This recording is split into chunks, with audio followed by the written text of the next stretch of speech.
Hi, everybody. Thank you for joining me today. I'm Trudy Guyton. I am the founder of Uncaged Woman, and I help women heal from heartbreak so that they can get on with their lives and actually find love again.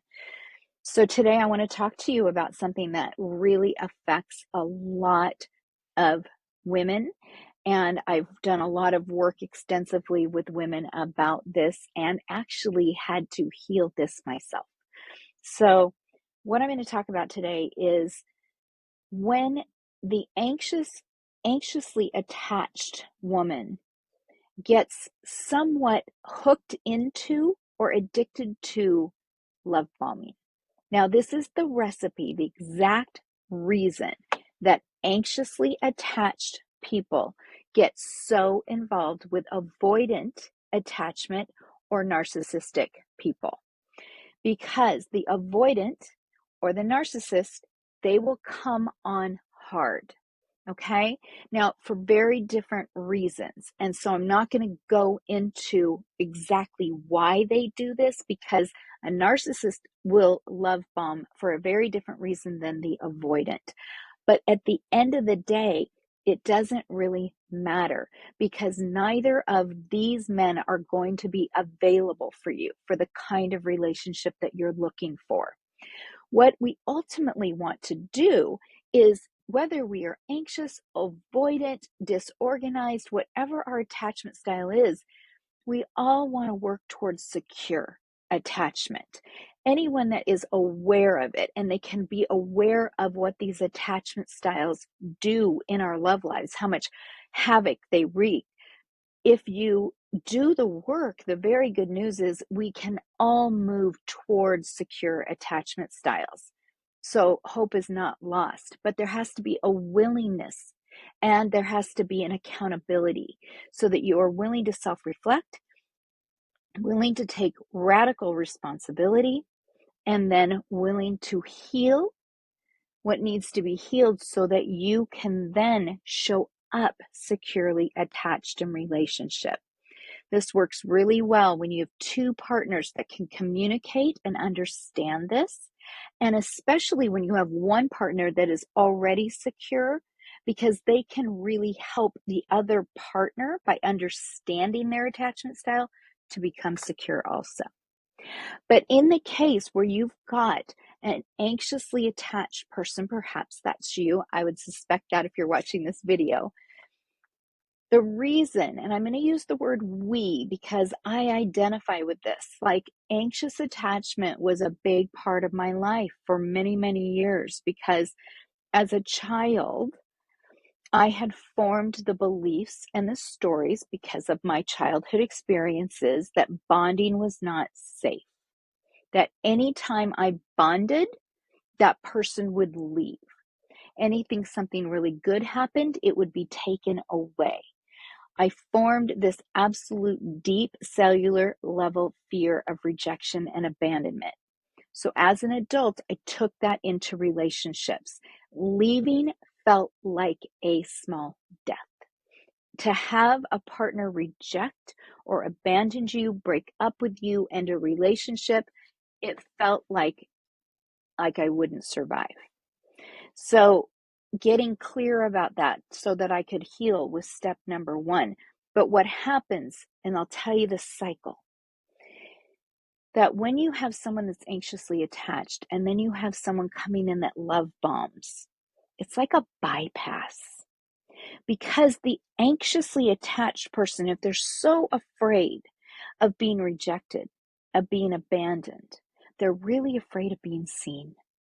They're really afraid of being seen for who they are because they are afraid that they will not be accepted. They are afraid that they will be not good enough, and that the person that's doing the love bombing, if they really knew them, that they would walk out, that they wouldn't love bomb, that they wouldn't want them anymore. And the cycle begins because when you're being love bombed, it feels so heady. It feels so intoxicating. You've got all the endorphins and they are showing you without really knowing you yet, without having had the opportunity to truly see you. They are telling you how wonderful you are, how they can't believe the connection. They cannot believe they finally found you. They've been looking for you their whole life. You are the one. They're certain, they can just feel it, and they're already in love. They're already in love. You had them at hello. Now, for the anxiously attached person, this is catnip, right? This is like an elixir to our nervous system, because it's like, I finally found the person that loves me completely. And it's hard to imagine that this won't last. It's easy to get caught up in their words, really easy. And so this is why we are completely taken aback and broadsided in just a very short amount of time when they start to pull back, when they start to take back some of those words. They're not saying it as often. They're not as certain. Maybe they need to take a pause. Maybe they're taking a break. Maybe they say that they need a little time to process. Perhaps I actually had an ex say this to me. Oh, I said that because I was Twitter-pated. Twitter-pated from Bambi, meaning head over heels in love, like intoxicated, infatuated is the other word for Twitter-pated, infatuation. He literally said to me, you shouldn't pay attention to anything I said in the beginning because I was just Twitter-pated. That is love bombing. And I fell for it hook, line, and sinker because it's exactly what I wanted to hear.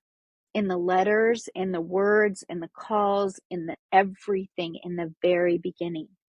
But the moment it started to wane, that should have been my wake-up call.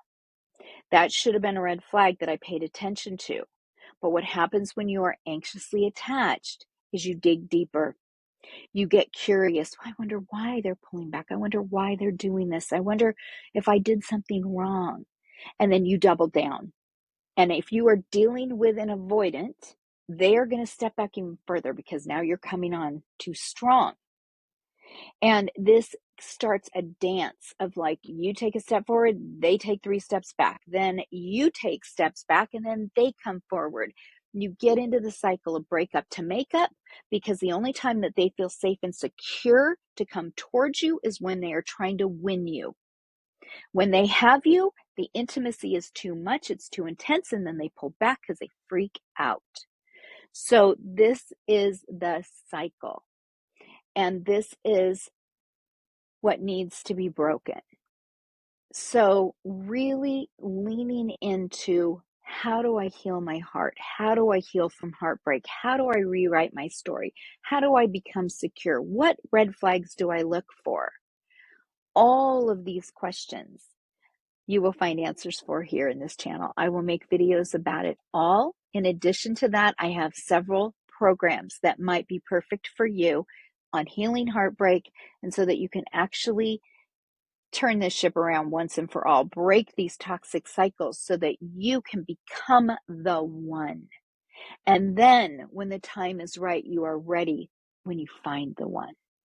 I'll put links to everything below. If this is helpful, please leave me a comment and subscribe and like. All right, I'll see you in the next video.